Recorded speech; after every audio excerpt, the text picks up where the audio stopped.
kẹ́ ẹ náwó yìí ṣá. Bó o bá yìn mí, mo rìn yàn mí.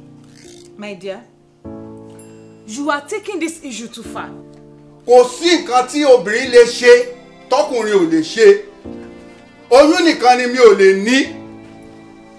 Tó o bá sọ pé o ò ṣiṣẹ́ kankan mọ́ nínú ilé, conveniently ni màá take care of.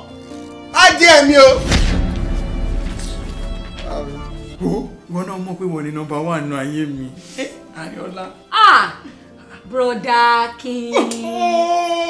Pa brother ti sẹ́gbẹ̀ẹ́ kan jọ. Ọlọ́run kan understand. Tí bá tún wá délé Mr. Collins. Ogun mi níyàwó mi tún máa gbé kọ́ mi lójú. Nǹkan ṣe mí. Oh, mommy mi àbí? Jesus.